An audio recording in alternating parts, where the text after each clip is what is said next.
My name is Jan Holm. I'm a Missoulian, a member of the Montana Elders for a Livable Tomorrow, MELT for short. On behalf of all the many groups and people who helped produce this event tonight, I'd like to welcome you to this forum on Missoula's coal train dilemma. Thank you so much for being here. Tonight is the result of the combined efforts of several organizations: the Northern Plains Resource Council, the Blue Skies Campaign, Climate Solutions, Montana Elders for a Livable Tomorrow, and supporting members or supporting groups, MEIC, the Montana Conservation Voters, and the Sierra Club. If you haven't already, would you please turn off your cell phones? Thank you. So, here's how we've organized this evening. Each person up here will have up to 10 minutes to speak without interruption. When everyone has spoken, then we'll have a time for questions and answers. And I hope everyone has paper and pencil, and if you don't, you can raise your hand and one of our people in the back will get it to you. So as you listen to them, please write down questions that occur to you, and the moderator will ask you to pass the questions to the aisles, and people will pick them up at a couple of times during the presentations. I'm the timer, and I'll signal them when they have 2 minutes. This is for you. 30 seconds. And, okay. We felt that with the number of people we have in the group, in the audience today, the best way to do the question and answer would be for you to write out your questions. And then they'll be collected. Becca Fisher and Harold Holm will go through them and group them, because some of you will be asking the same kinds of questions. I would ask, though, if you've written down more than one question, star the one that's the most important to you, because we probably won't be able to get to all of them, and we would like to answer the ones that you care about the most. So they will group them. Oh, and please print so that it's readable. Okay. If you know who you want to answer the question that you've written, put that person's name on. And if you want to sign your name, you're welcome to. That's optional. So this forum welcomes the hard questions, and the people up here will try to keep their answers to 2 minutes. Your first speaker and moderator tonight is Beth Dolio of Climate Solutions, whose main office is in Olympia, Washington. This is Beth. Beth has served as the campaign director for Climate Solutions for the last 6 years. She brings over 25 years of experience in advocacy and campaign work. A coal miner's granddaughter, she has a BA from Indiana University in political science, and she lives in Olympia, Washington. Thank you, Beth Dolio.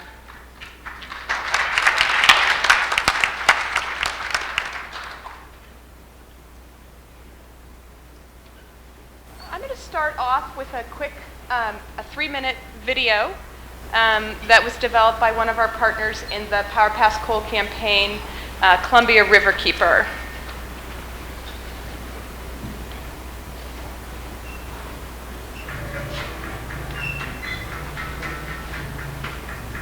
I live in the Columbia Gorge, and I love it. It's a vital, healthy community. Mike Beebe is my name. I'm born and raised here along with you.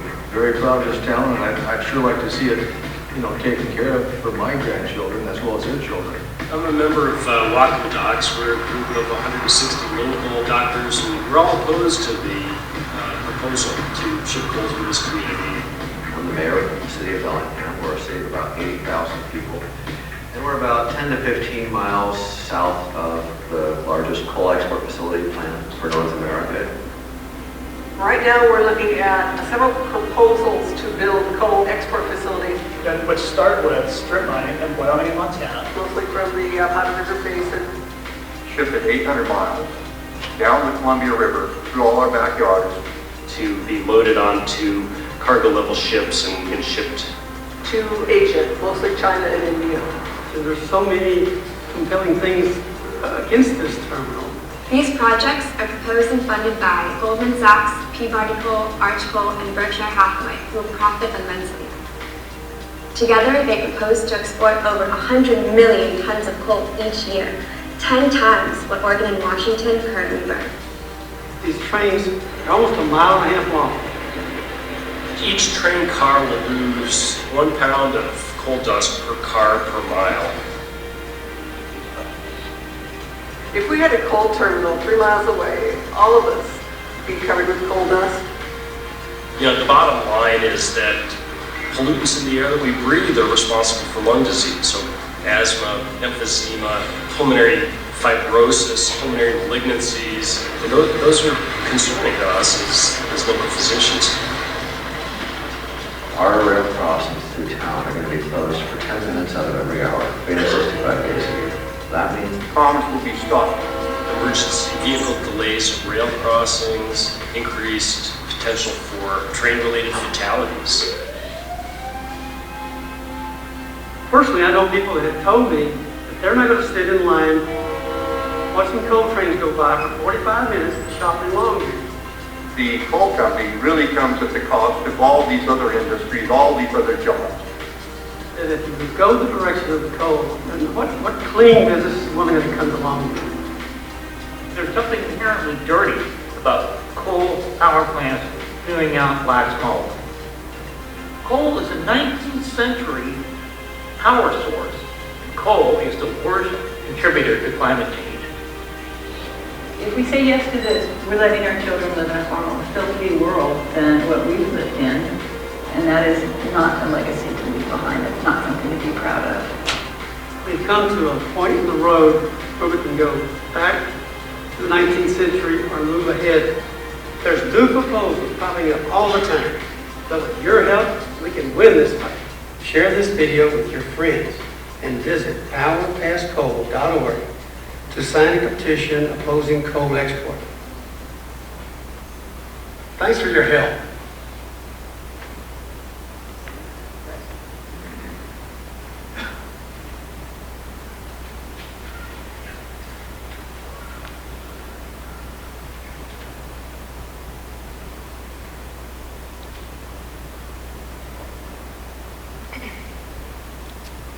So, as Jan said, I'm Beth Dolio, and I work for Climate Solutions.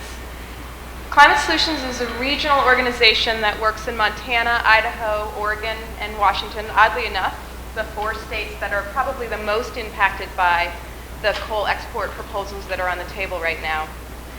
We are dedicated to building a Northwest clean energy powerhouse by accelerating practical and profitable solutions to global warming. And as our name indicates, we've, for the past 10 or 12 years since we've been Climate Solutions, been focusing on incentivizing solutions like wind, solar, tidal, energy efficiency to solve the global warming problem and to transition ourselves away from our dependency on fossil fuels. Unfortunately, about a year and a half ago, actually the fellow who really managed this video from Columbia Riverkeeper gave me a call and said, you know, we got a problem here in the Northwest. There's a proposal on the table in Longview on the Columbia River to export a bunch of coal to Asia. So this was all very new to me. It was a new idea that we were going to mine coal in the Powder River Basin, put it on trains and train it, like he said, 800 miles across our states, load it into piles, open piles on our ports in Washington and Oregon, ship it. This is a coal facility in South Africa, Richards Bay, and then burn it. Climate Solutions at that point really decided, you know, this is a significant issue and we're going to have to sink our teeth into making sure that this, you know, that our vision of a Northwest clean energy powerhouse isn't compromised by this coal export proposal. And mind you, at the time it was a 5 million ton coal export proposal in Longview. We didn't think we could really be that clean energy powerhouse while we're exporting millions of tons of the dirtiest fuel on Earth. And so the Power Pass Coal campaign came to be. Power Pass Coal campaign is a coalition of somewhere between 80 and 90 organizations, many of whom are sitting on the panel or helped to organize tonight's meeting. It's a regional campaign in nature. Work is one of the founding organizations of the campaign, and we've now expanded into BC as well, who are facing some expansions in their export facilities there. And we are employing a full suite campaign tactics, which I will get into later, to call attention to the impacts in all the states and the communities with rail lines and the port communities. So the odd part about this campaign is that we're only having to wage it because we're winning. We're winning the battle of decreasing our coal use in the United States. And why are we winning that? We're not building new power plants because emissions standards have gone up and we are regulating the pollution that they create, so it's more and more difficult to build new power plants. We're seeing that natural gas is being a real competitor with coal in terms of the market price. Renewables and sustainable energy are coming online, and we're seeing a lot more energy efficiency come to scale. So we've actually seen a decrease of about 20% of use in coal since 2000. Looking at Powder River Basin coal, in 2009 it was 42% of the nation's coal, and all of that, well, nearly all of that, 99% of that, was coal that was used in the United States. The three companies dominating the Powder River Basin, Peabody, Arch, and Cloud Peak. We're primarily dealing with Peabody and Arch in the battles in the Northwest at this point. So what do? Their profits are starting to go down, the market's starting to go down. Where's the market growing? Unfortunately, it's growing in Asia. And guess what? The fastest, most efficient route to Asia for Powder River Basin coal is right through Missoula. And so, not just Missoula, but many, many communities in Montana, Idaho, Washington, and Oregon.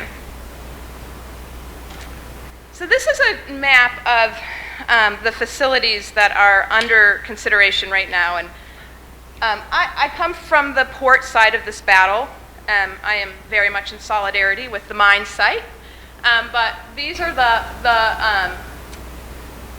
the terminals that are under consideration. Bellingham, which is on the border, Grays Harbor, which is on the ocean, these two on the Columbia River. This Boardman is another, and then Coos Bay is down here on the Oregon coast. And I'm going to just walk you through briefly each one of these. So the Columbia River, where it all began, the Longview site, and just across the river is the Port of St. Helens site. So about a year and a half ago, the Longview County Commissioners voted unanimously to grant a permit for a 5 million ton facility in Longview, Washington. We appealed that permit, the coalition, the Power Pass Coalition, with the help of Earth Justice as our representing us. And through the course of that appeal, through the discovery, we learned that they weren't talking about just a 5 million ton facility, but in fact they were looking at 40, 60, 80 million tons of coal going from that terminal, and that they were purposely deceiving the community in the number of tons of coal that they wanted, because they knew it would create a big outcry in the community if people were thinking about a 40 or 60 million ton facility. So we found that, like, in their documents. It hit the New York Times and all the papers in Washington, and they eventually voluntarily withdrew their permit and went back to the drawing board. Coos Bay, the Port of St. Helens here has two proposals on it. One is a traditional, Kinder Morgan's going to train it to the Port of St. Helens and ship it out. And then there's another one where they're going to put it, ironically, going to train it to the Port of Morrow, which is where we just shut down by 2020 Oregon's only coal-fired power plant. So we're replacing it with actually more coal than's burned there would actually go out of the Port of Morrow to be exported and burned in China. So the Columbia River is looking at 9 million tons in the Port of St. Helens, Port of Morrow, train, barge, ship project. 30 million tons going out of St. Helens with the Kinder Morgan. And then Arch Coal and Amber Energy have proposals, have a permit submitted to do a 44 million ton in Longview. Moving to Puget Sound, so we're total at 83 million tons here. Moving up to Puget Sound, the border, Whatcom County with Canada, is the port of Cherry Point. This is a community that has seen a tremendous amount of outcry and organizing around stopping that port. You heard a little bit about the Whatcom Docs. They've organized over 170 doctors to sign a letter calling for a health impact assessment. And then other doctors along the rail line have also signed letters asking for the same thing or directly opposing this scheme. So 48 million tons there. Then we move down to Coos Bay on the ocean in Oregon and Grays Harbor. The Grays Harbor facility is right next to a national wildlife refuge that supports millions of migratory birds, shorebirds every year. Those are 5 million tons at Grays Harbor and 10 million tons at Coos Bay for a subtotal of 146 million tons. You add into BC Canada another 3 million tons that are already coming out of the Powder River Basin and being exported, and you get to 149 million tons. And what that means for you is 60 trains moving through your community, 30 of them full and 30 of them empty. Here are the rail lines. So Missoula, looking at local impacts, congestion, emergency response delay, impacts to local businesses. We may be creating some jobs at the port sites, but what kinds of jobs are we losing because so many trains are coming through the community? Not just your community, but many communities. Pollution, health due to diesel emissions and dust emissions, and the noise. I love this photo here, actually. You can't see it that well, but see this woman right there? At a sidewalk cafe, holding her ears shut. And then there's, of course, climate. And I know that with some folks on this panel, we'll get to climate. But I just want to say 149 million tons. It creates 169.4 million metric tons of carbon. And that's an average of 60 million, that would equal 60 million average cars on the road. So getting about 22 miles per gallon. So I'm actually going to come back to this slide at the end of our presentation, but we do want to make sure that Montanans' voice are heard in this. All of the decisions are going to be made, actually I'll go back there, all of the decisions are going to be made at these port sites. Well, the port sites aren't in the geography of this community, and so part of our campaign is really trying to figure out ways for people like you to have your voices heard and your concerns heard in this process of permitting that the Washington and Oregon port sites are going through. So there are action packets out, and we'll come back to that at the end. But we are at this point in the campaign where we're calling for what's called a programmatic environmental impact statement. Really exciting stuff on a Tuesday night to talk about programmatic environmental impact statements. But that's what we're calling for. And that would the Army Corps would be required to look at all of the impacts, including impacts to the rail community. So we want to make sure that everyone's voice is heard in this. And that you can join in with the Longview folks and the Bellingham folks. And we can win. All right.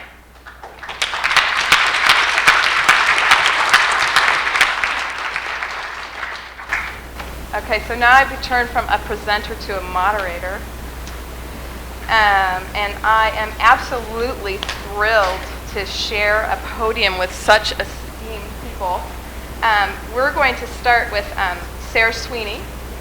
She lives 2 blocks from the rail tracks in Valentine, Montana. She's a farmer, and over dinner I learned that she does some international work in textiles. very interesting woman. She seems like she has her fingers in a lot of things.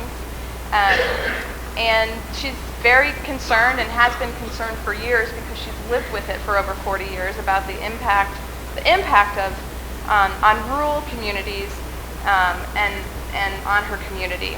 So, Sarah?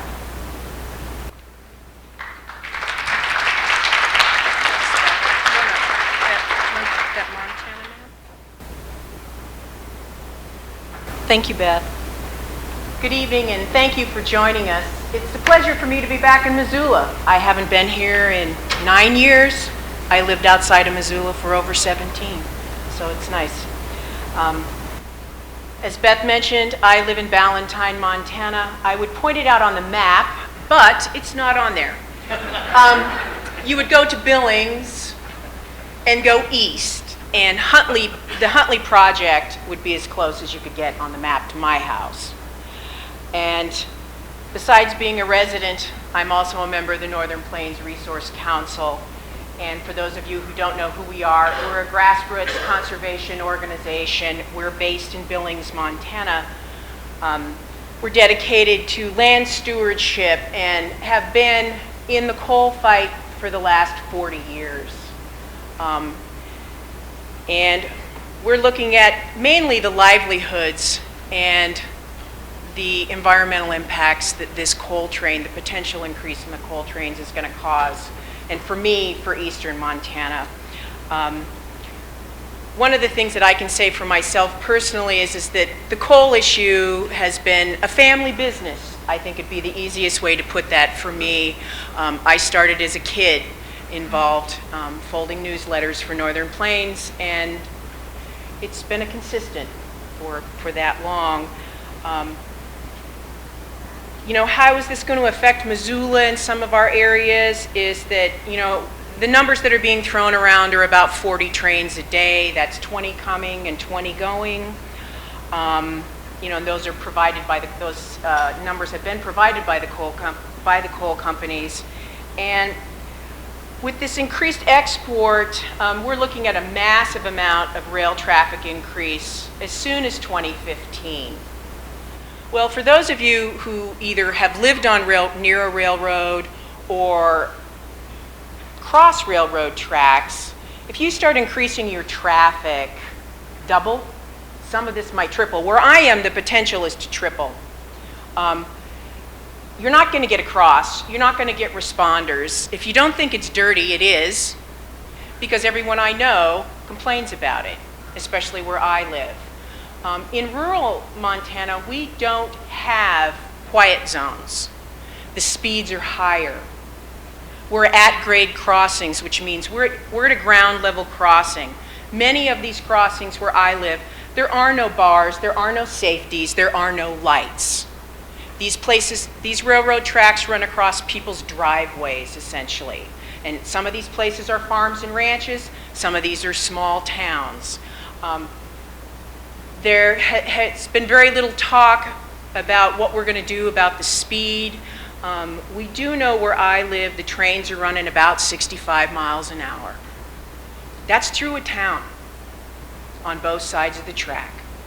We have one crossing, we do have a bar, we do have a light. We're kind of lucky, but everyone around me, nobody has it. The tracks, 90 feet at the outside, away from somebody's backyard. There are children in those backyards, pets, and then we have the agriculture people's ranches and farms. Their cattle are on these tracks, their horses, their kids are coming and going, the school buses run up and down. There's very little safety. And for me personally, that's the biggest impact that we're seeing. Besides the pollution, we don't get a lot of resting trains. They don't stop much where we are. They come roaring through, but you've got a tremendous amount of coal dust. And if you don't think there isn't coal dust, someone earlier this evening was saying, I have not seen the dark coal dust on the tracks. And I said, well, perhaps if you go out of town a ways where they run faster and there's less filtering through town, like through Missoula, you're going to find a tremendous amount of coal dust. And that's a great health concern. You saw the pictures Beth had up of the the black dust coming off. I see that routinely. I can probably 3 to 4 days a week go out, go around town into one of the open areas, and you'll see that. It's just a matter of course. So if you're talking about increasing these trains, Missoula will see impacts from the health standpoint, from the basic emergency security standpoint, your emergency, fire, police services. There will be waiting times at these crossings. And it's not to say that there'll be any improvements made, because where is the funding going to come from to make the improvements? It's really turned into a conundrum for us. One of the things that we have found out is that, there's over 5,000 at-grade crossings in Montana. And when you run into a flat-grade crossing, many times in rural Montana, just like you have them in Tura, you have them in Clinton, you can't really see them. They just look like a grade up, and some people don't even see the railroad when they're driving. If we increase this traffic, unfortunately, I think we're going to see a likelihood of security breaches. We're going to see some accidents. We're going to see some stallings. It's going to get kind of messy without some regulations. And, that's just one of the things we're going to have to find some funding, and hopefully the railroad companies will help us with this. I'm not going to hold my breath on that. I think the diesel fumes, once we get actually into Missoula, like into Billings, we have Livingston, Bozeman, and some other larger Montana communities, we will see diesel fumes. We already have seen them. When you start resting like that and you start increasing your train traffic, they've got all kinds of switching, they've got work to do, there's unexpected repairs, there are emergency stops, not to mention our weather. Sometimes we do get socked in the winter and it slows the trains up, they back up, they sit, they idle, and sometimes it goes on. It's not a 10-minute idle. You don't turn 125 cars down for 10 minutes. You're talking 30, maybe 40 minutes. In some of these places, you're going to see diesel fumes. And as you all know, diesel is sticky, and it's icky, and it is toxic. And it's not fun, and I would hate to see Missoula, after all the work that the Missoulians have done to clean up the air quality here, I would hate to see this issue come back here. Missoula's done a lot of work on its air over the years and has done a tremendously good job. And I think this for the Missoula community should be a real concern, is the diesel fumes. The other thing is that the noise. And I don't know about the Missoula quiet zones, if you even have them for your trains. We do have a quiet zone in Billings, in the city proper through downtown. It's relatively new. It has helped. But I tell you, you start getting 40 trains a day coming through, and your noise levels, and it's not just the noise of the trains. Sometimes you learn, as I do, I'm in and out of my place all the time because I'm up at the farm and doing other things, but you do learn not to listen to it. But I only learned not to listen to so many trains. I already have 20 some odd trains a day. But when you start talking 40 or potentially 60, I don't know that there's anybody who can turn that off. And as far as rural Montana goes, you start running at 60, 65 miles an hour, you're not going to turn it off. It's going to be a constant buzz, and you're not going to be very happy, and it's going to be disruptive, really disruptive. And we know that we don't need the coal. We know it's outdated. It's like dealing with a dinosaur egg. It's just an outdated form of energy.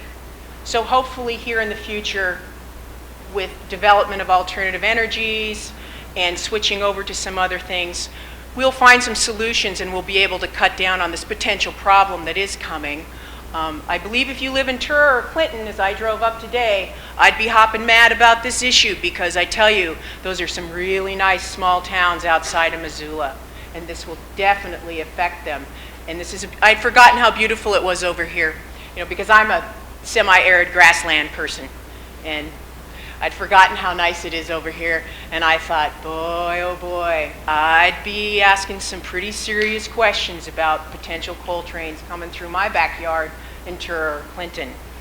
And I'd just like to say, if you'd like to fight this fight, if you'd like to have a voice, if you'd like to make a difference, Northern Plains Resource Council is our grassroots organization here in Montana. We are on the forefront. We have been for over 40 years. We'd like you to join us. We'd like to hear your voice. We'd like to hear your opinions, and we'd love to see your faces at our meetings. Thank you.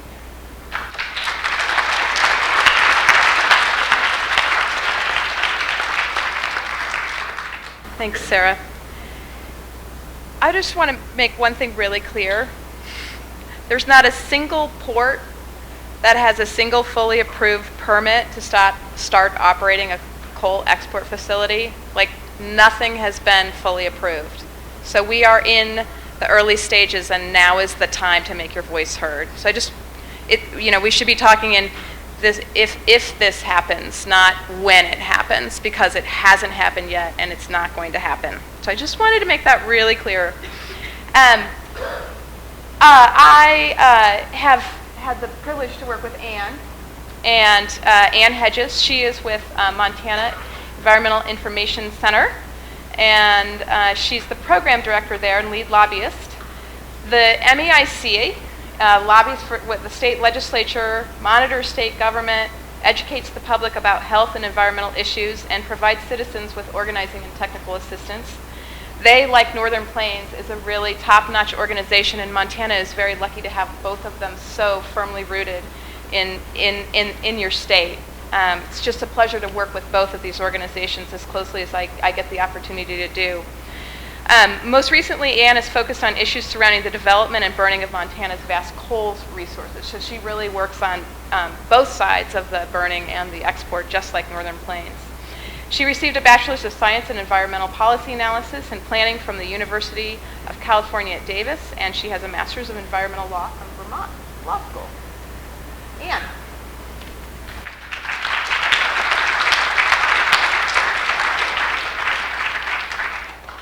Thank you. And Beth, how do I get to the next? I don't have to go there yet, but Just want to push that button. great.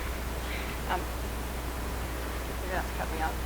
My name is Ann Hedges, as Beth said. Thank you all for coming tonight. I'm really honored to be here. I have about an hour's worth of material that I'm going to squeeze into 10 minutes. So if I don't get to say everything I wanted and there's something else you want, please stay afterwards. I'd be happy to answer your questions. And we have literature in the back table. You can find our address. You can call me. I work on coal issues day in and day out, and I'm always happy to talk about these types of things with anybody who wants to listen.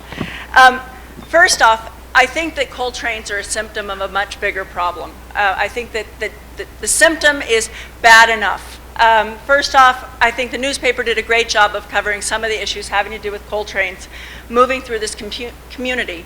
There's no doubt that there will be coal dust along the railways, all along the line. How much? We don't know. How is that going to impact human health? We don't know. We do know that coal is dangerous, that coal contains impurities. It's not just carbon, it has all sorts of other nasty elements in it.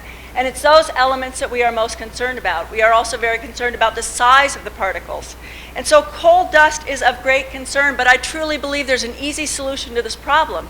Cover the loads. I think if we all ask the coal companies, if we ask Congress to insist that these types of loads be covered when they move through our communities, we can eliminate that coal dust problem. I think noise is an issue. I think that noise is a quality of life issue. As somebody who lived 2 blocks away from the rail yard in Helena, I can tell you, when you are woken up in the middle of the night by blaring horns, it's more than annoying, it's disruptive. And if that happens on a regular basis to people in Missoula and all along the track, it is going to be a problem. It's going to be a mental health problem, and that is a serious problem. And I think there are serious solutions for this. And I think that they're not that hard to resolve. I think sitting down with Montana Rail Link and trying to figure out how to channel the noise, how to change these crossings, so you don't have trains blaring their horns in the middle of the night. There's a solution for that. Diesel exhaust is a real problem. I would argue it might be the very biggest problem that would be faced if we were really going to increase coal trains. Diesel exhaust contains 400 different types of toxins, particulates, and vapors. The metals include arsenic and benzene, formaldehyde. It has 20% more particulate than regular gasoline. A large amount are fine particulates which lodge deep in our lungs and really exacerbate and cause health impacts. I think that nobody described this better than Dr. Paul Smith, a pediatric pulmonologist in Missoula, who was talking about the difficulty for children who are already at risk that they face when they are faced with fine particulates in their environment. An increase in pollution means some kids aren't going to be able to breathe. Every kid, by no means, but some children, some elderly, those who are compromised are going to have a harder time living with that air pollution. And there are pollutants that are related to diesel. Over 40 chemicals in diesel have been listed, classified as toxic air pollutants by the California Air Resources Board. EPA has listed diesel exhaust as a probable human carcinogen. Older diesel engines are the real problem. MLR has been, according to the newspaper today, thankfully they have been transitioning their fleet. But what they said or maybe it wasn't today, in the articles in the last couple days, MLR said that they've replaced 16 of 53 engines with modern engines. That means 70% of their fleet are the old engines that don't have to meet modern day pollution controls. These trains they're unacceptable. We have to find out from MLR exactly what their transition strategy is for the rest of their fleet, because there is an enormous difference in emissions between modern locomotives and old locomotives. And EPA, it has a very difficult time regulating those older locomotives. They only have regulations coming into effect that deal with new locomotives or refurbished locomotives. Those old ones get away scot-free. It sounds like a lot like power plants to me. So I believe strongly that the problems with the rail lines and the coal moving through our communities, while they cannot be eliminated, they can be to some degree mitigated. And I think we have to work very hard to do that. But I do think that the bigger problems happen at the end of each rail line. And the biggest problems to me have to do with the digging of the coal and the burning of the coal. Montana has 25% of the nation's coal, 25%. We have 7% of the world's coal, and we are a pretty stable government. People are looking to us to dig our resources and send them overseas. That creates problems. Coal mining is perhaps the first problem that we should talk about. MEIC and Sierra Club just today filed suit against the Montana Department of Environmental Quality for failing consistently to protect surface and groundwater quality from coal mines all across the state, particularly at the Rosebud Mine, which feeds the Colstrip Power Plant. The Colstrip Power Plant is the second biggest power plant west of the Mississippi. Most of the power is exported to the Pacific Northwest market. It is the 8th highest greenhouse gas emitter in the nation. There is no facility in the western United States that puts as many greenhouse gases into the air each year as Colstrip. That is a problem as far as I'm concerned. But back to coal mining. There are water contamination problems there. DEQ continues to permit expansions of coal mines despite saying water quality in the area is already impaired from coal mining. They're not supposed to be issuing permits if water is already impaired. They're supposed to figure out how to fix the water first, but they failed to do so again and again and again at every coal mine in the state. We were forced to file suit. Coal ash, leaking ash ponds. The remainder of what we burn is waste, and that waste has to go someplace. And everybody agrees coal ash is laden with toxic contaminants. It is. And PPL keeps telling us, Pennsylvania Power and Light, for those of you who don't know who PPL is, they are the operator of the Colstrip complex. Pennsylvania Power and Light keeps saying they have a handle on it. Don't worry about the coal ash. They are taking care of the problem. But those ash ponds are leaking, and according to DEQ, they have been leaking since they were first designed and put into use in the 1980s. That's why the neighbors settled with the company a few years back for $25 million. That doesn't sound like PP&L has the problem under control to me. DEQ issued an enforcement action, a draft enforcement action against the company, telling it to clean up these leaking ash ponds 2 years ago, over 2 years ago. DEQ has yet to finalize that enforcement action. DEQ hasn't done anything, from my humble opinion, to get those ponds cleaned up and start protecting groundwater. The people in the area deserve better. Their water is being contaminated. Their air is being contaminated. It is time for DEQ to do something about the mining and the coal ash.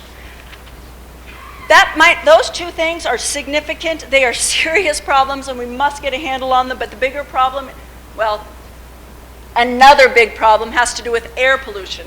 This is where I'd really like that slide. This one. Air pollution. Let's talk about air pollution from coal plants. We know that when we burn coal here, it's a problem. This is a chart of the top 10 air pollution emission sources in Montana. These are the top 10. You'll see that Exxon is on here somewhere. This is Colstrip. Colstrip is nearly twice as high, has twice as high as emissions. Let me say that again. Colstrip's emissions of nitrogen oxide, sulfur dioxide, and particulates are nearly twice as high as the next 9 emission sources combined in this state. There is no bigger air pollution source. Can they do better? Absolutely. There is technology to decrease their NOx emissions by tens of thousands of tons a year. And EPA is taking comment right now on whether it should require that technology be installed at Colstrip. There's postcards in the back, and I beg you to please turn in that postcard. There's a hearing in 2 weeks in Helena. The Sierra Club is getting a bus from Missoula to take people to Helena. This is our one chance to try to get Colstrip to start cleaning up its act and decreasing its pollution. Because its pollution is off the chart, literally. And there's no excuse for that, because 230 coal plants in this country have already installed the technology to decrease these emissions by tens of thousands of tons. And so we think Pennsylvania Power and Light should be required to install the same technology in Montana as is being required all over the country. How much time do I have left? Okay. In air quality, the problem isn't just in Montana. If we take this coal and we ship it over to Asia, there's been an amazing amount of research done on how long it takes for that pollution to reach back to the west coast of the United States. The answer, depending on the time of year, depending on climatic conditions, but generally springtime is when you're going to see the most pollution coming back. Take a guess. How long do you think it takes for pollution from Asia to reach the west coast? 5 to 10 days. So don't just think out of sight, out of mind, because what it's doing, what is predicted, is that Asian pollution is interfering with our communities in the United States' ability to meet our own Clean Air Act requirements. That's not fair, it's not right, it's certainly harmful to people overseas, and it's still harmful to us. And finally, air toxics. EPA just finally, after 21 years, adopted a regulation to make these coal plants control air toxic pollution. We're talking things like mercury and arsenic, acid gases, and far more. I'm going. EPA proposed or finalized a rule after being told 21 years ago by Congress to make coal-fired power plants clean up their act. They are the most toxic source of pollution in the U.S. today. And they passed it. We're very happy. Industry has sued. Congress is under all sorts of congressional proposals are being put forward to try to eliminate this proposal. We need your help as this moves forward to defend EPA's right to protect our air from toxic pollution from these companies. PP&L last year earned almost $1 billion in profit. They can afford to clean up our air, our land, and our water, and to do it right. But it's really essential that we just don't send this problem overseas as well. There's a couple postcards that are being circulated tonight, and I beg you, please sign them. You know, our voices sitting here don't do any good unless we make our voices heard. And we can do that in public comment periods before the EPA right now. One is on the greenhouse gas rule.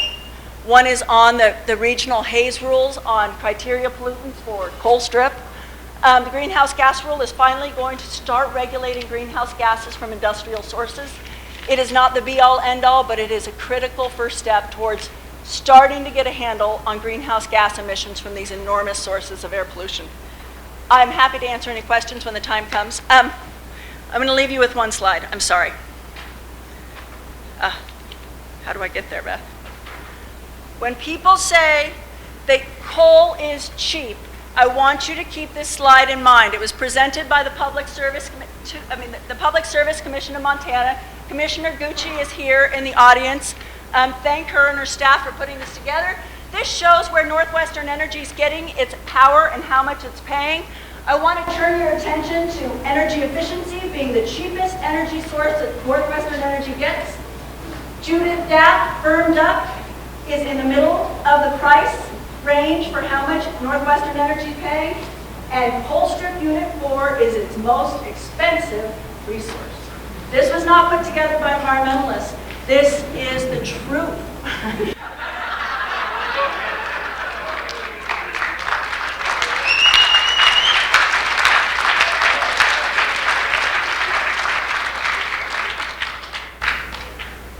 As a customer who gets Colstrip from Puget Sound Energy, I can say it's true. It's really expensive. It costs me a fortune, that coal does.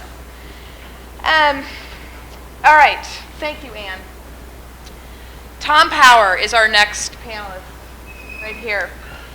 I've had the privilege of watching and reading and learning from an absolute expert researcher that Tom is. He's done terrific work on the economics of climate change and recently on coal export. He's local here. He received his PhD in economics from Princeton University. He's taught here at this university from 1968, when I was 3, to 2008. But we love the elders in this room because they're the ones who organized all this. Jan and Harold with the Montana Elders it's really great. I am proud to be on a panel with Tom. He taught in the economics department at the University of Montana for many years. He was also the chair. He did retire from teaching and administration and now serves as a research professor and professor emeritus. He does a ton of writing. He testifies regularly on these issues, and we're very lucky to have him talk this evening.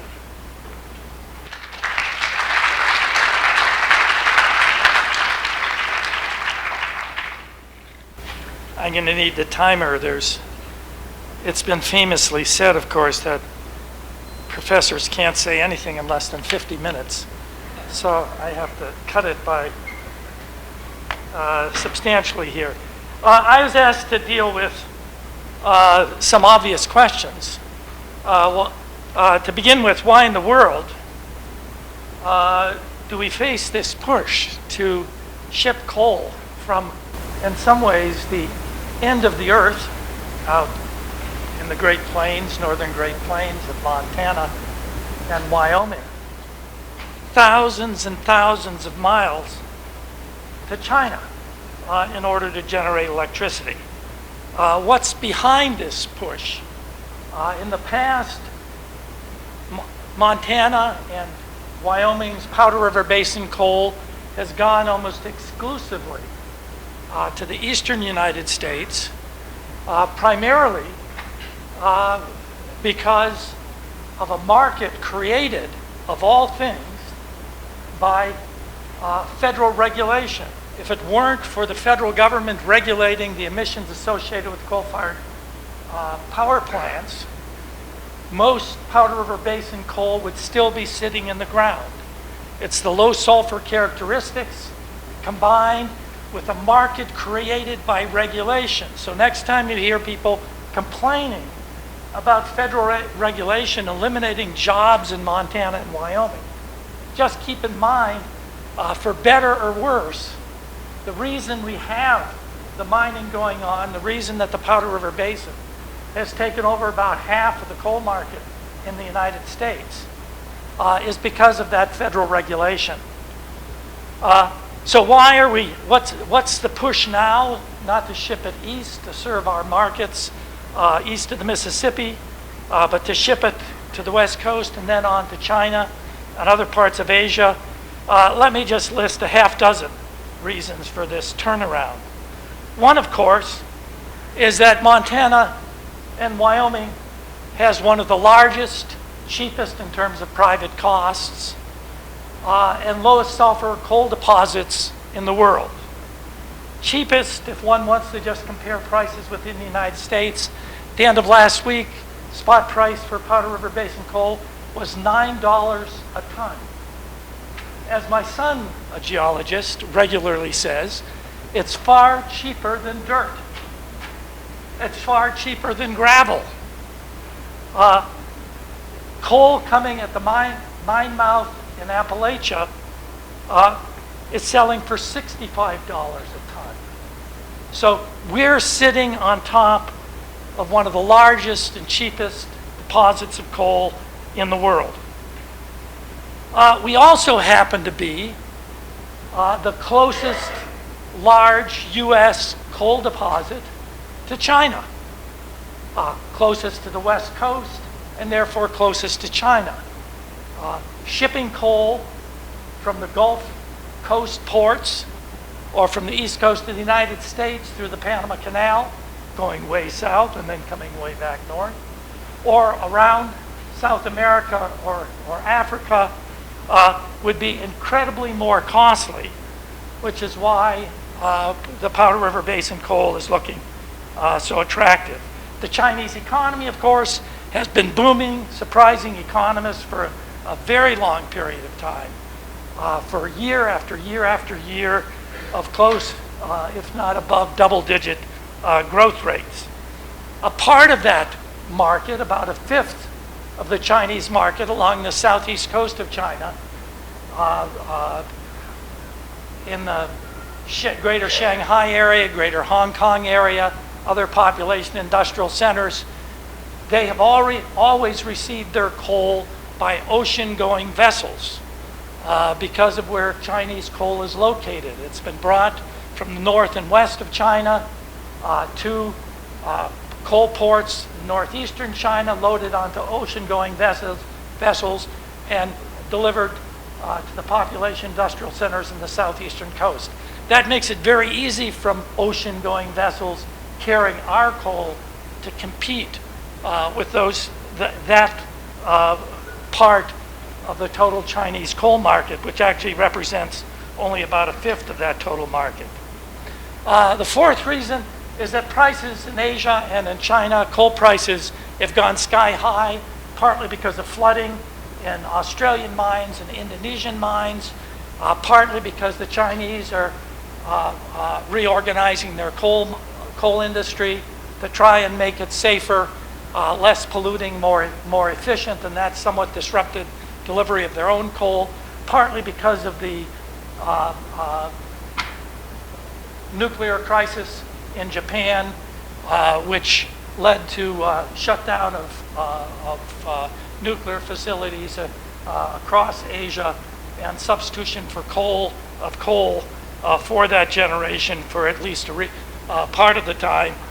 The result has been that coal prices in China, in the northeastern ports, the index price of coal, has been up around $120 a ton. Powder River Basin coal at the mine mouth is $9 a ton. That's a lot of money to work with in getting your coal to China. And that explains part of the reason that the coal companies are slobbering over the opportunity of not sending the coal east to cheap, penny-pinching American electric consumers, but sending it off to Asia instead. Finally, of course, the U.S. market for coal, as others have pointed out, is stabilized, stagnant, or in decline, depending on which adjective sounds less depressing to you. That's because natural gas prices are low and natural gas supplies are projected to remain high. That means if the utility has both coal plants and natural gas plants, they're going to operate their natural gas plants first. But the cost of building and operating natural gas-fired plants, even when natural gas prices were quite high, the cost of building and operating a natural gas price for a decade and a half has been cheaper than building and operating a coal-fired plant. Besides that, you can build the natural gas plants faster, partly because there's less environmental permitting required. In addition to that, you can build them smaller to better suit your load. They come in modular sizes, become much more efficient. And as a result, even before the Environmental Protection Agency started tightening regulations, almost all American electric utilities had focused on building, when they're adding to their electric generating fleet, building around coal. Of course, EPA's more recent regulations under pressure from the courts has also pushed in the direction.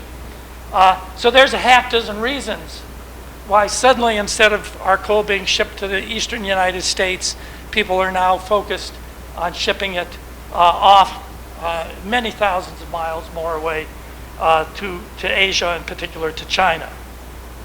Why the current interest in Montana coal, as people don't understand this, but Montana actually has far more economically recoverable coal than Wyoming does. Yet Wyoming produces 10 times as much coal as Montana. Now, whose fault is that? Well, the legislature regularly tells us that it's the fault of crazy environmentalists coming particularly from the People's Republic of Missoula, who have blocked the mining and use of coal in the state. I, as an economist, have a different explanation. The cause of this, the person who's at fault, is God. And I was raised as a good Catholic, I know what I'm talking about. When she created the earth, she made the mistake of putting Wyoming between Montana and the rest of the United States. That gave Wyoming a several hundred-mile transportation cost advantage to serve almost all of the United States. God left Montana only with the rust belt around the Great Lakes. My home city of Milwaukee, Wisconsin, where I could see a power plant that is now burning Powder River Basin coal. But the other gleaming metropolises of Detroit, Cleveland, Chicago. It was the Rust Belt where we had the cost advantage. It was the rest of the nation where Wyoming had the cost advantage, and that cost advantage mattered. But things flipped now. We also had the cost advantage serving Washington and Oregon. But the People's Republic of Eugene and the People's Republic of Seattle saw that there was only a single coal-fired plant in each of those states. So not much market there. But Montana's coal has the cost advantage in serving the West Coast, Washington and Oregon, and that's the reason one of the primary reasons for the push now. Arch Coal has turned around and is focused at the Otter Creek coal, proposed Otter Creek coal development. Signal Peak in the Bull Mountains has shifted from primarily serving Ohio's Lake Erie to focusing on Asian coal exports. That's where it's going. Let me just deal with one other point that's economic. One of the arguments that has been made by coal companies is exporting this coal will have absolutely no impact on greenhouse gas emissions because China is going to burn the coal anyways, and if they don't get it from the Powder River Basin, they're going to get it from some other mining source. And so the net amount of coal being burned will not change. Let me just say, even though that masquerades as hard-nosed economics, it's nothing but coal company propaganda. Dedicating the Powder River Basin, one of the world's largest and cheapest coal supplies, to competing for Asian markets, especially Chinese markets, is going to drive the cost of coal that China faces, especially the southeastern coast of China, down. It's going to encourage them to use more coal. It's going to discourage investments in improving the efficiency of coal. My son and I have been working on trying to quantify that. Let me end by just saying that looking at the costs associated with Powder River Basin coal compared to competing sources of coal in China, looking at supply sensitivity as well as the demand sensitivity in China, indicates that for the coal ports you've seen, serving the coal ports that have been talked about, the net increase in greenhouse gas emissions from the coal competing from Powder River Basin, competing and successfully gaining market share in China will be the equivalent of 14 Centralia power plants in Washington or 35 Boardman coal-fired power plants in Oregon. I would submit that that represents substantial backsliding in terms of the commitment to try to reduce greenhouse gas emissions. It's anything but carbon neutral. Finally, I was asked a question I can't answer, but Gail Gucci, who's the representative on the Montana Public Service Commission from this area, possibly can. That question is, well, who the hell's in charge of this coal that's going to be moving along our railroads? Who regulates it? Who controls it? Does it matter where the coal is headed? And I, to tell the truth, don't know the answer to that. And so I've been asked to invite Gail up to tell us what she knows about that.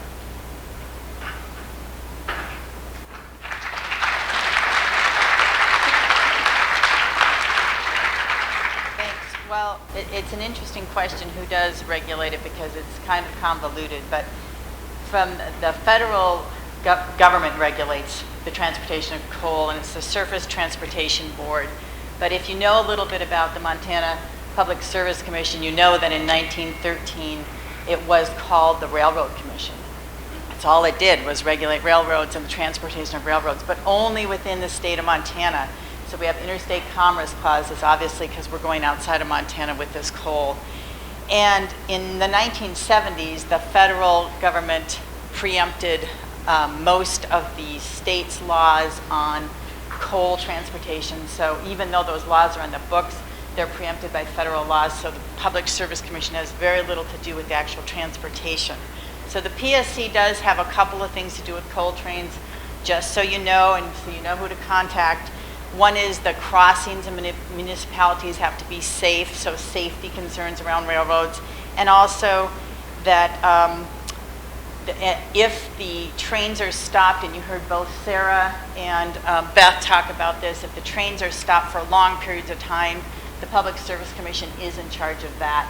Not longer than 15 minutes are they allowed to be stopped. So that is something we might be able to work with the PSC. They're subject to a fine. It's quite a light fine, but still, if there's a lot of these, I think that's one place we do have a little bit of angle. In terms of other agencies in Montana that have a jurisdiction here, the DEQ, which Ann talked to you a little bit about, the Department of Environmental Quality, does have jurisdiction and monitors the levels of dust generated by coal train operations. And it monitors the efforts, at least of Burlington Northern, I would assume of Rail Link as well, to control that dust. And just to that end, a couple of quick things. The reason they're so concerned with that, railroads, is because that the coal dust actually damages the tracks in very significant ways. And they don't want to pay for those repairs. So they actually do care about not getting coal dust on the tracks. And the shippers also don't want to lose products. So there is some incentives. There's some angles that we can work here with those 2 points. So what can be done? They can modify the loading chute to produce a different load so that the load's rounder and not angled. And they can add topper agents, which I know you know about, which they spray the coal down.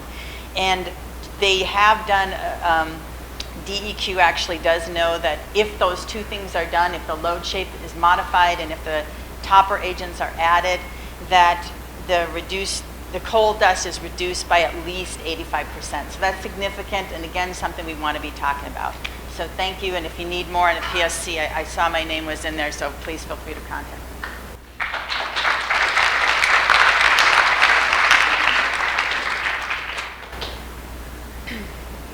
Bill Ritchie and his wife live in Florence, and they are active members of the esteemed group Montana Elders for a Livable Tomorrow. Let's give a hand to the Montana Elders for a Livable Tomorrow. He was born in Florida, and he graduated from the University of Kansas with an MBA.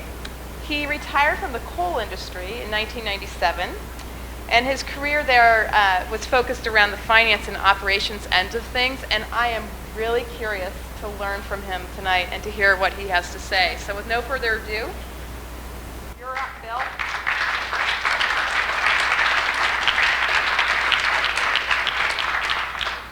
Thank you. Not only old, but a coal miner, so I guess I got a hurdle to climb here. But I work for NERCO, which is, a lot of people here know, was active in Montana for over 7 years, ending up as Vice President of Western Operations in charge of 4 western coal mines, one of which is in Decker, Montana, Spring Creek Coal. It is now the 9th largest producer of coal in the country. Another one, Antelope Coal Company, we opened up under my administration, is now the 4th largest producer in the country.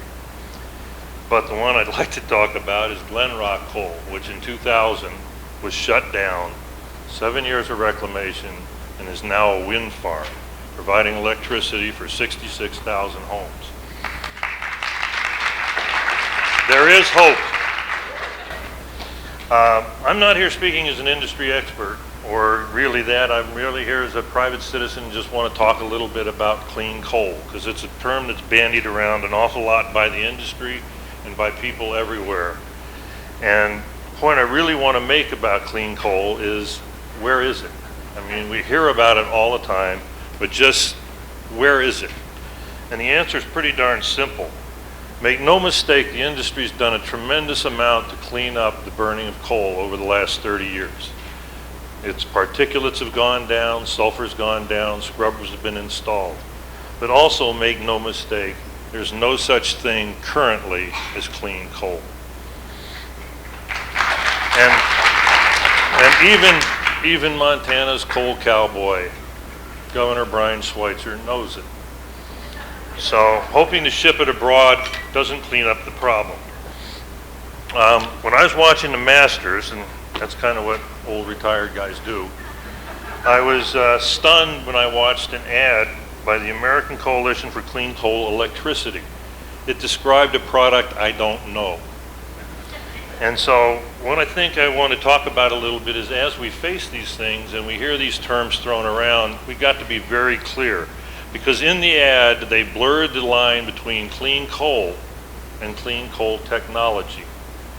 Clean coal technology is the scrubbers that have been installed for years, it's sequestration, it's a whole bunch of other things that work to help clean up the coal, but they don't make it clean coal. Their definition of clean coal technology, and I'll read this because I sure can't remember it. The entire suite of technologies, both pre and post combustion, that can be used to reduce the environmental footprint of a coal-based electricity plant. These technologies include devices that increase the operational efficiency of a power plant, as well as those technologies that reduce emissions. Okay, that sounds pretty good, but if you're just improving the efficiency of the plant, that doesn't necessarily clean up the coal.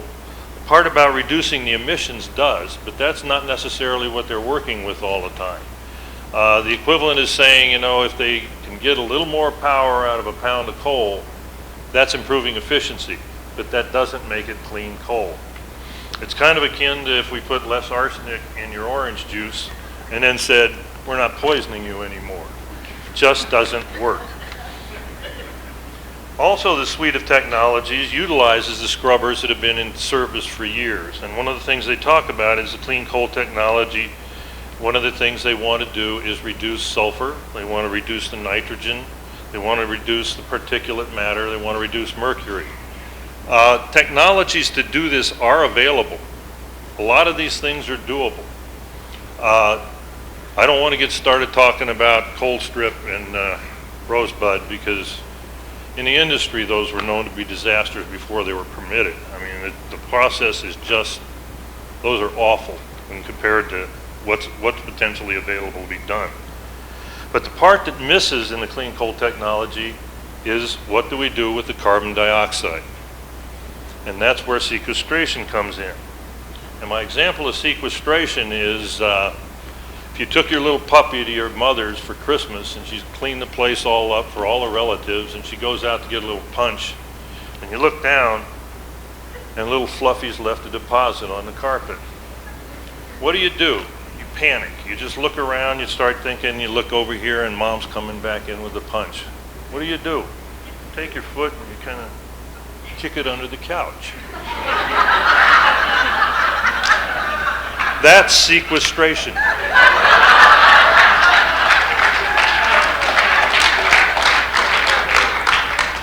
It's gone, just put in a place where it temporarily won't offend. It's not gone, it's not gone, it's still there. It can come back, it can bite you, it has to still be dealt with in the future.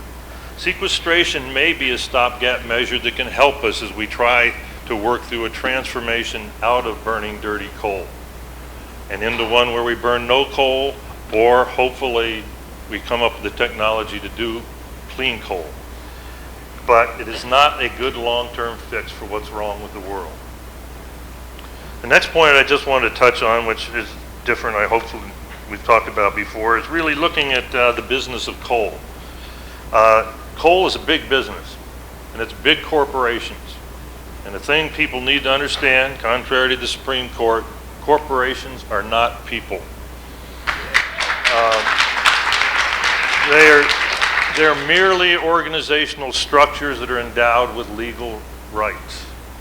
And you think about it, potentially millions of shareholders, tens of thousands of employees in these companies, and the decisions are made by a small group of 5 to 10 key executives who are basically measured on short-term results, profit, not long-term stewardship of resources. This is the thing we have to understand and deal with as we deal with these issues. When I was at Crown Zellerbach, another user of natural resources in the timber industry, we had a $1 million sustainable yield program that they were so proud of, they brought high school students in all the time and showed them. The whole time I was there, we never lived within that model. We cut way more than that to meet stock prices and executive bonus programs. Another example of short-term goals is everyone can remember the Flaming Mustang.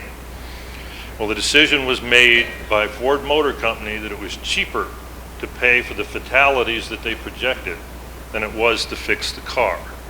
This is a short-term decision rather than looking at the long-term benefits or gains. Okay, just how big is this issue we're looking at? If we're talking about 100 million tons of coal, through the whole system, as we were talking about $120, that's $12 billion a year. That's a lot of short-term incentive for executives in these companies. It's going to be a hard issue to deal with and a hard nut to crack. But it's something we have to deal with. But of those costs, as I think was pointed out earlier, more than 90% of them are transportation. So there's an incentive on the users to find an alternative source. And this has happened in the past. It happened in Portland where they built a coal port for $25 million. The market shifted, they never shipped 1 ounce of coal out of it. So what are you left with? You're left with big specialized ports if this happens. You're left with specialized ships. You're left with large holes in the ground without the money to pay for them. So how do we affect change in this world of corporations and large stuff? And the 2 things I wanted to talk about, I had a pretty sorry analogy about late in the football game I won't put on to you, but it's really, there's a short-term mitigation aspect, and I think as we go through this stuff, we have to understand we may not win everything we want in this issue. And we have to understand then, how do we get mitigation for dust suppression? How do we get more railroad stops put in? How do we get overpasses if we need them? And the time to do that is now. Because executives, once again, looking at short-term gains, if you have a cost that helps them generate more sales, they'll agree to it. When I was in the coal business, we built schools, we paved roads, we did all kinds of stuff because it helped us get the business. Once you've got the business, those are just reductions of income, and you're going to fight them tooth and nail. So we have to understand ahead of time what the problems are and get them addressed. Long-term and major goals, and the short-term goals, there's one other thing I did want to mention. In the website from the Clean Coal Coalition, one of the things they mention, and this is their own words, federal legislation should require, and that's their word, require the Department of State to carry out international technology transfer targeted toward key countries and specific technologies to safely avoid, reduce, capture, transport, and safely store CO2. It seems to me that if they are going to try to sell coal to China, the State Department should be required to make sure that that coal is not shipped until the technology is put in place to make sure that CO2 can safely be avoided, reduced, transported, or stored.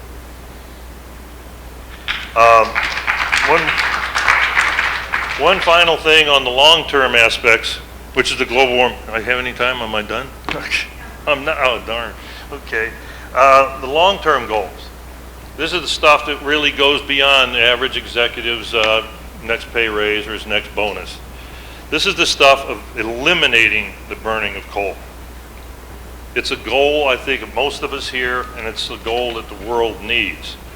It's not going to happen by going into boardrooms and convincing these guys that they shouldn't, and ladies, that they should not be selling coal. We have to somehow figure out how to do a better job of galvanizing the American public to make these things happen. We need a marketing effort that gets really to people's hearts as well as it gets to their minds. I think one of the things when you look at the decline in the believers in climate change, we've given them tons of information, tons of educational materials. That hasn't worked. We've got to hit them where they really feel about it before they'll start caring for their own kids. This has happened in the past. Rachel Carlson did it with Silent Spring and got regulation for pesticides put in place basically because people started thinking based upon the fact that there could be a spring without birds singing. This hits you where it counts.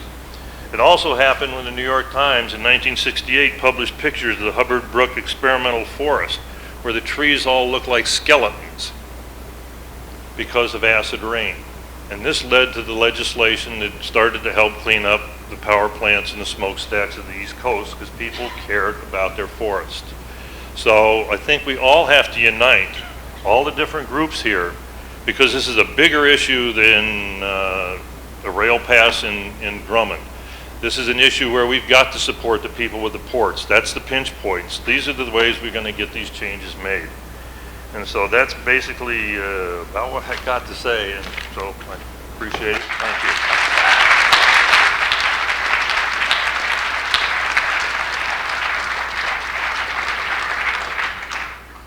Thanks, Bill. Yeah.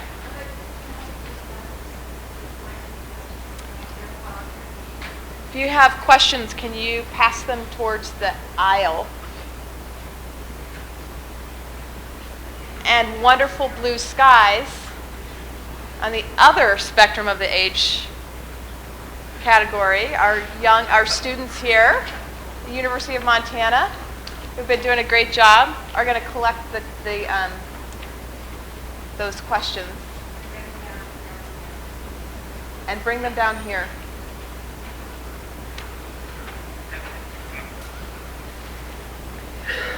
Okay, Dr. Steve Running is next. I looked Steve up on Wikipedia. And frankly, he does stuff that I really don't understand and I can hardly pronounce. Something involving algorithms. Okay, I know what algorithms are. And spectroradiometers and pterodynamics. Did I say it right? Close enough. Okay.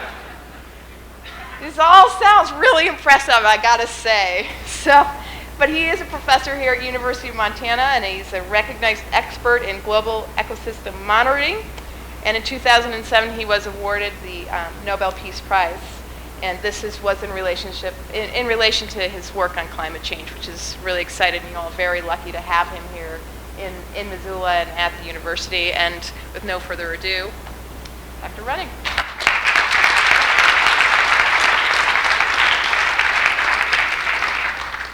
Yeah, this is wonderful going last after a panel like this, because it's pretty clear that there's nothing more I need to add.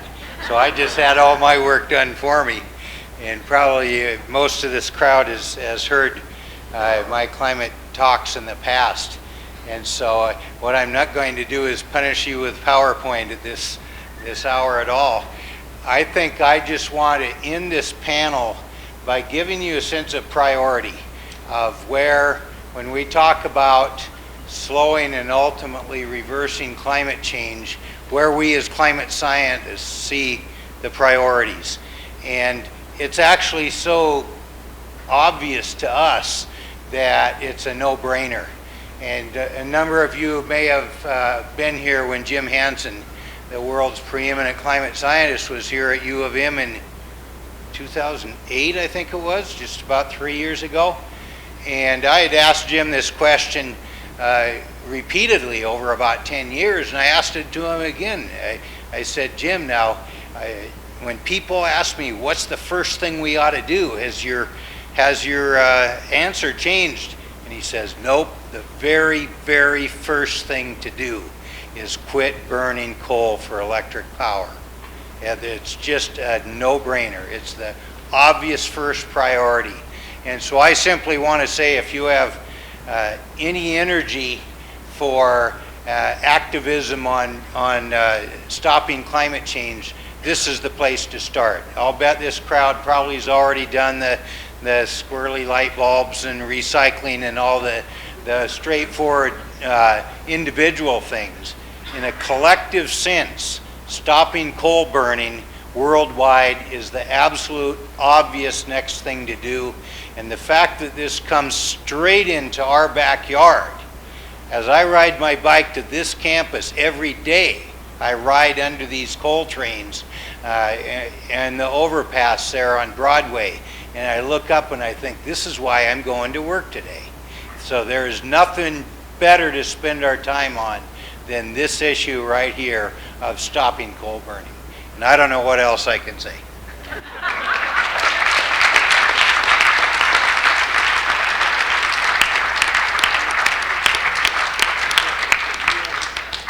Okay, we're going to take questions in a minute.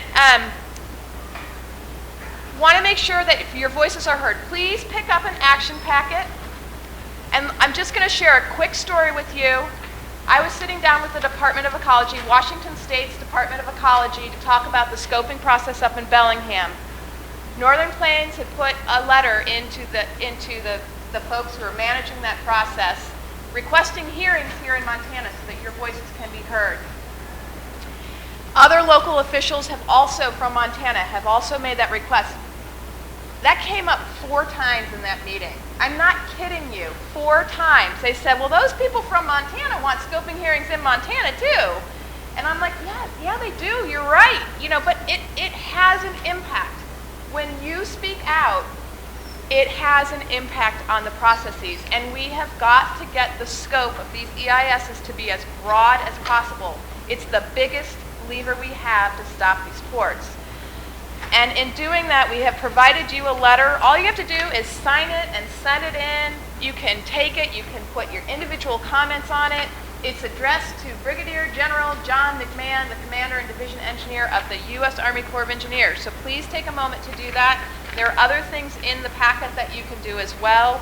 Please talk to your neighbors. Contact all of your local elected officials and ask them to do like Northern Plains and other local officials in Montana have done, to say we want our voices heard, we want scoping hearings, to talk about the impacts to Montanans. So that's my pitch for what you can do and what he recommended you do if you have any extra energy to be involved. There's also these 2 postcards. There's postcards on a couple of other issues, but climate change and climate change and coal burning. climate change and coal burning and, yes. We can ask the Blue Skies people to pass those out to the city, and we'll sign them and turn them in, because otherwise there'll be a real crush on those sides. So please, folks, if Blue Skies folks can pass those around to make sure those get signed and put out.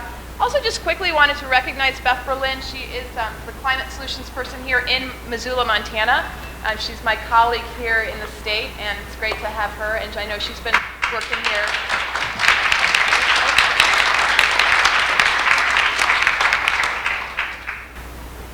All right, are there some questions to be had? Oh, wow, there's a big, lots of them. All right, well, let's get to them. Some general ones. Okay. How would you respond to a comment that I heard the other day? What are the people, can you hear me? What are the people complaining about the railroads were there first? What do they expect when they live next to the tracks? Does anyone want to take that? It shouldn't, your income level and where you can afford to live shouldn't determine whether your children get asthma or not. That's not fair, it's not right. And living near the tracks is often slightly less desirable, and in Helena at least, that's where lower income people live, and that's not economic and environmental justice to force them to live with air pollution when the rest of us up on the hill don't have to deal with it. It's just wrong. Personally,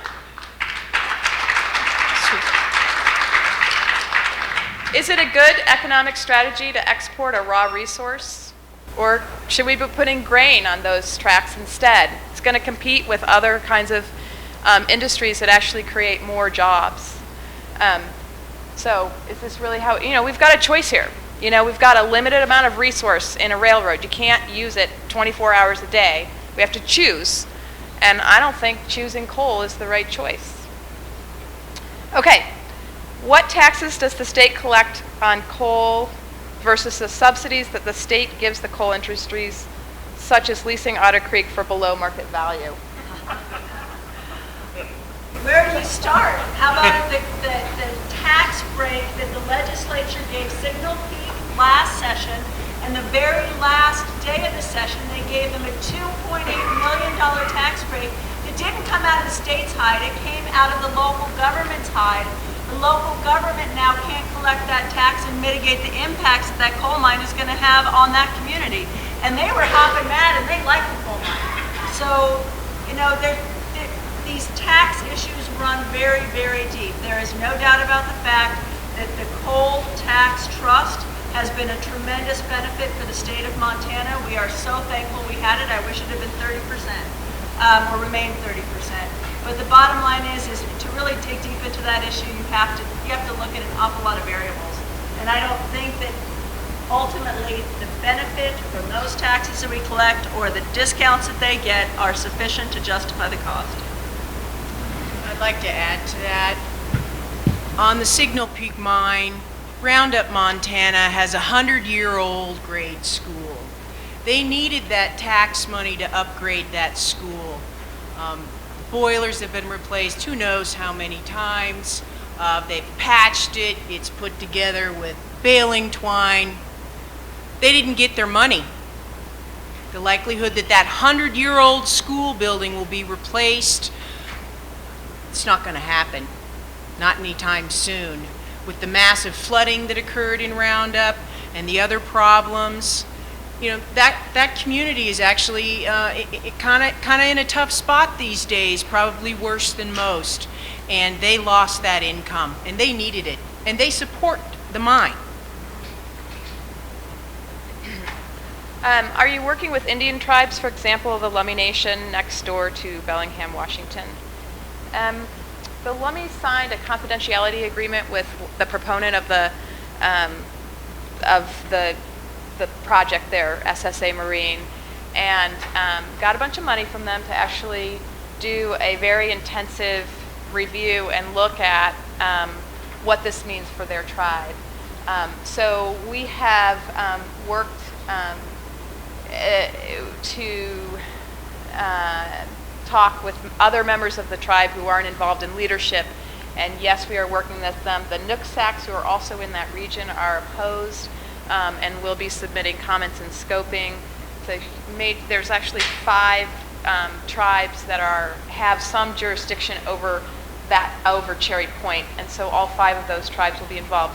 The Yakima Nation is passed a resolution that's I believe it's public at this point, that is opposed to coal export. Their key issue: mercury. Burning coal in China or in any Asian nation coming over and putting mercury into our water and contaminating the fish. Also, the Columbia River Indian Tribal Council, CRITFIC, is also pretty engaged and working to oppose as well. And I know that Northern Plains has done some work with the Crow and, right? The Crow in Northern China. So we are definitely doing that. We could be doing more. How do you address the propaganda for all the jobs? Bellingham, a group called Community Wise Bellingham that formed to provide fact-based information about what's going on around this proposal and around the Cherry Point port proposal, commissioned a study to look at the job trade-off, and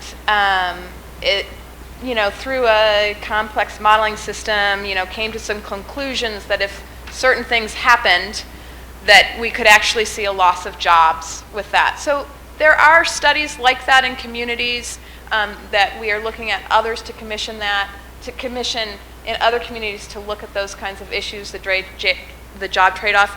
The Skagit County Commissioners, and Skagit is the county just below Whatcom County. A lot like Missoula, these trains would be running for a very small community downtown. The port commissioners and the county commissioners both have authored a letter saying this will have a negative net impact on economic development in our county. Even a cursory glance of this, it's clear that it will have a negative net impact.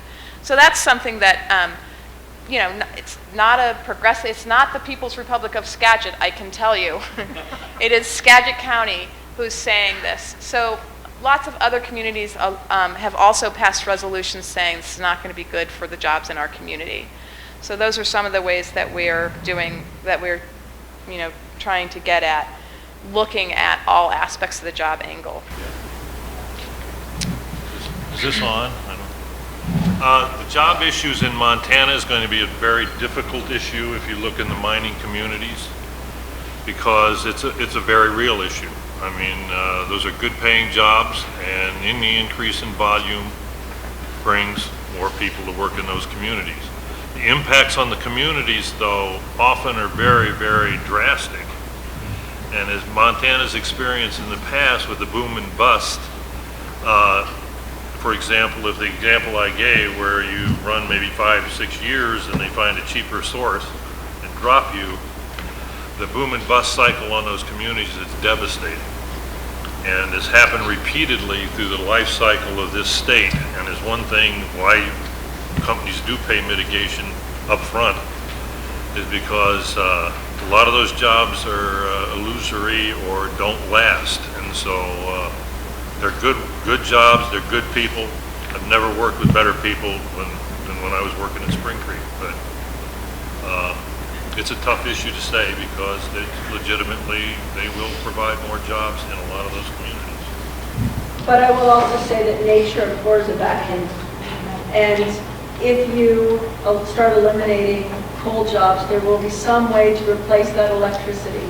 And whether that's solar installers or whether that's people who are going to be designing and installing wind farms and operating them, there will be some replacement for those jobs, but it will not be the same job.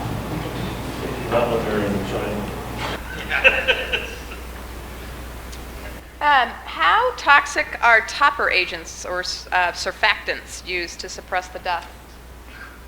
Anyone know the answer to that question? I've heard quite, but I don't know. I mean, I heard that they are quite.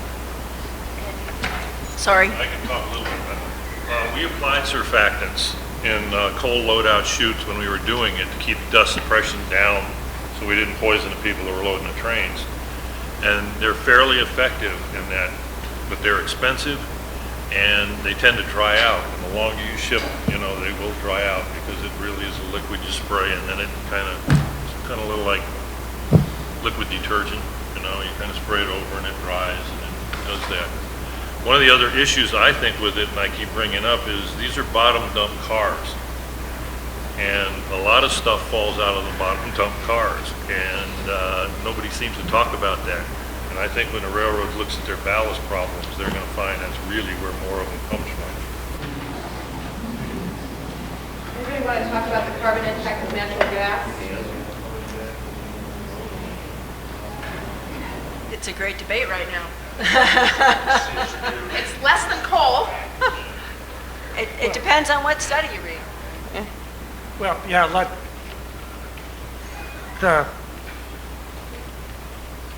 there's problems with any of the energy alternatives that we face, obviously, but a lot of those problems can be fixed. Some of the largest sources of the equivalent of natural gas escape, methane escape, comes from coal mines. So that the mining of coal, for instance, both in Appalachia and Western Colorado coal mines, emit huge quantities of methane, natural gas. But natural gas exploration, development, pipelines, compressors, etc., have been largely overlooked in terms of air quality regulation, and they certainly have been the source of very significant releases of methane, which is a much more powerful but less long-lasting greenhouse gas. The point I would make is that shouldn't be allowed either, and we have the technology to do something about it. The measure of our seriousness is that we currently simply vent coal mines, underground coal mines, into the atmosphere. We actively pump the methane out of the mine, and instead of at least flaring it, at least burning it, we just dump it into the atmosphere. And we're doing that with our natural gas pipelines, our natural gas compressors, our natural gas drilling rigs, etc. And it ought to stop too. I don't think it's a matter of choosing one over the other. It's avoiding stupidity in both. Two questions related. I'm going to just read them both. What role does the U.S. consumption play, since a third of China's industrial pollution is for goods bought in the U.S.? And China and India's demand for coal will continue to increase exponentially. Given that we are feeding this demand by buying goods internationally, how do you suggest that the U.S. takes responsibility for this politically and economically, especially since we are in debt with China? Anybody want to take that? But I think that the first thing we have to do is indicate that we are serious about trying to reduce the burning of coal. If we don't take it seriously, if the richest country in the world does not take the reduction of greenhouse gases, and especially those associated with the combustion of coal, seriously, how we expect China or India to take it seriously totally escapes me. We have to show leadership in our own backyard by reducing our dependence on coal combustion, and shipping with one hand, shutting down Boardman and Centralia, and at the same time shipping 20 times that amount of coal to be burned elsewhere, is a serious indication of the fact that we're just two-faced, not sincere, not serious about doing something about it. I don't think we have to make consumption decisions for other people elsewhere in the world. But we certainly can indicate the level of our seriousness, given the level of our wealth, and doing so, show the world some leadership in doing something about greenhouse gas emissions. Tom, how much is the coal worth as a carbon credit left in the ground? Can't do that. You can't, you can't, it's the same thing, you can't, this is like the poop under the couch, I guess. You can't start burning old tires in your backyard and then go to your neighbors and ask them to pay you to stop burning them. Hopefully you'll be put in jail. So you can't threaten to take coal out of the ground and then ask to be paid not to take it out of the ground. I don't think you can get I don't think you could get carbon credits for that. There are ways, reducing emissions, but if you have a huge coal field and simply ask to be paid not to mine the coal, I'm not sure how far you're going to get.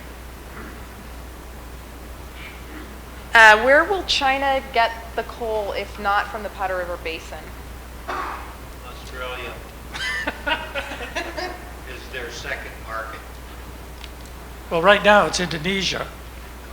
They're with the help of Peabody Coal, are opening very large mines in Mongolia. China's signed contracts with Russians in both Siberia and on the east coast of Russia. But the primary place that China will get its energy is by improving the efficiency with which they use the energy that they have. They have huge opportunities, massive opportunities to mine, as Amory Levin says, negawatts, improve the efficiency with which they use energy, and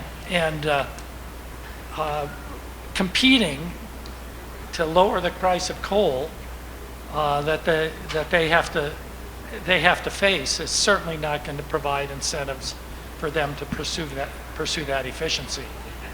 They also face opportunities on renewable energy front.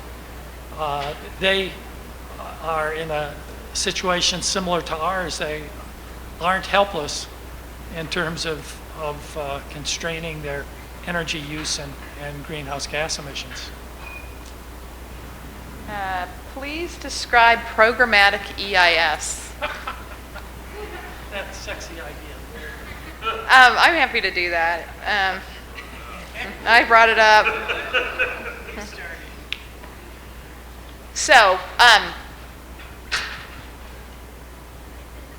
it is in the packet. But, basically what happens is, it's a really good question. What happens is when you're trying to get a permit to do a development, or site a dock in this case, you have to apply for a permit, and in many cases, you have to do what's called an environmental impact statement. And that environmental impact statement will look at the environmental impacts that the project will have. So for example, in Bellingham, they want to fill in 142 acres of wetlands. So you have to look at that impact. And then the project, the people who are the contractors who are managing that process will come back with 1 or 2 or 3 options. There might be one option that's, do nothing, project does not go forward. Option 2 is, they fill it all in, but they have to they have to create wetlands in another area. They have to mitigate that impact. And 3 might be some other solution that they come up with, some other mitigation. And so that's information that the people who make the decisions use to either grant the permit or say, no, we think you really need to do more mitigation, or no, we really don't think this works at all. This is too high of an environmental impact to have this project move forward. And they can vote not to grant the permit.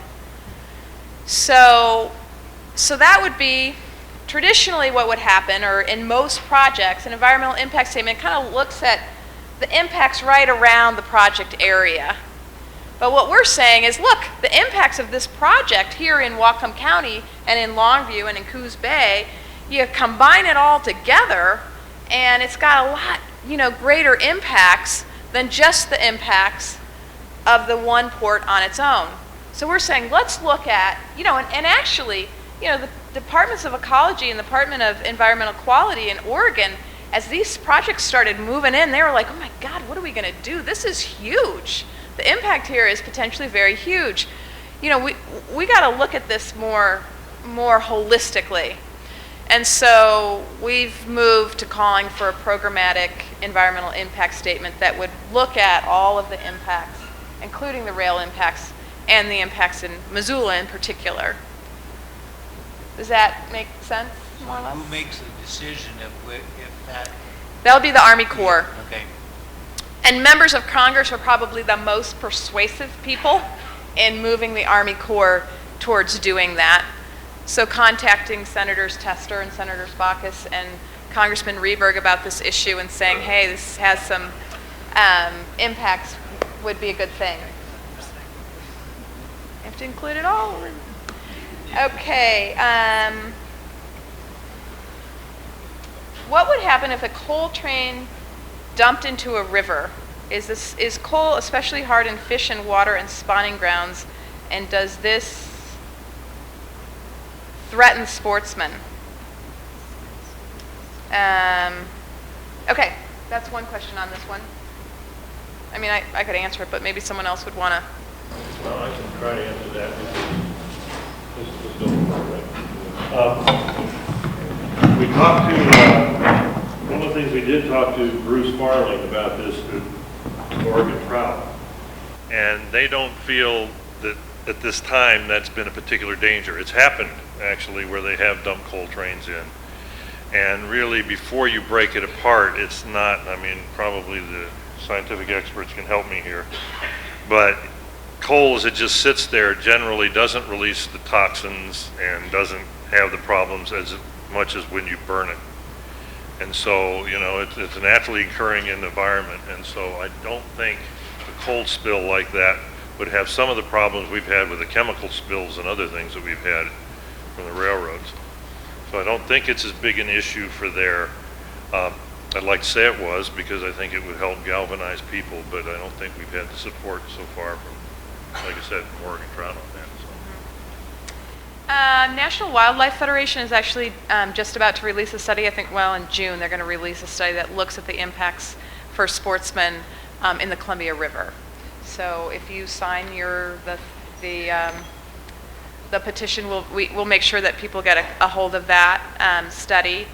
I'd also say, the tribe, the Yakimas, were very concerned about the burning of the mercury getting into the water and affecting fish. And then the other thing is the building of these docks in the Columbia River. We'll be doing some aquatic studies looking at the impact of spawning salmon at the Longview site.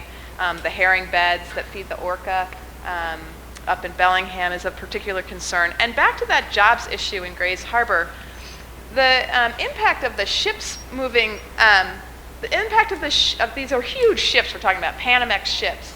Those ships moving in and out of that Terminal 3 will disrupt the nearshore habitat, and there's a great deal of shellfish farming that goes on, oysters and other sorts of things. And the shellfish farmers are very concerned. And just at a meeting in Grays Harbor County, an organizing meeting, we did a quick count of jobs in that particular area that would be impacted, and it's 45 jobs that we came up with off the top of our heads, and the coal terminal itself is saying that they would produce 50. So again, that gets back to that job issues. It's a trade-off. We're going to lose some shellfish jobs, but we might gain some other jobs, exporting this coal. Is this the right, jobs, but at what cost? Okay, have anti-coal train groups hit Berkshire Hathaway? Have anti-coal train groups hit Berkshire Hathaway?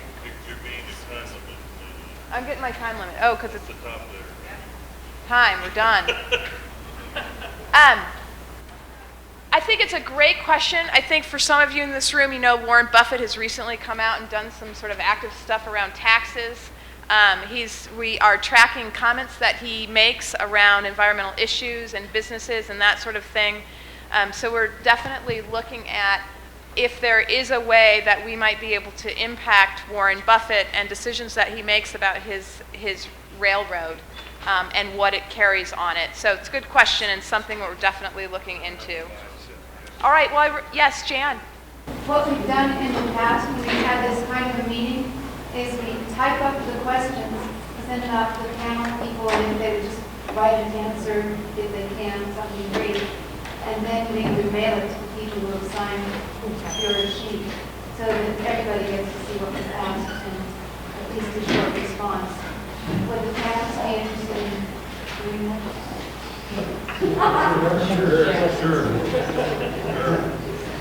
Sure. Okay. Thank you so much for coming and investing a lovely evening, Missoula evening, learning more about this issue, and I hope that you will continue to work and make your voice heard to make this all go away, because, you know, out there on the coast, we don't really want your coal. We love you, but we don't really want your coal. So if you could help us in keeping it here, it would be much appreciated.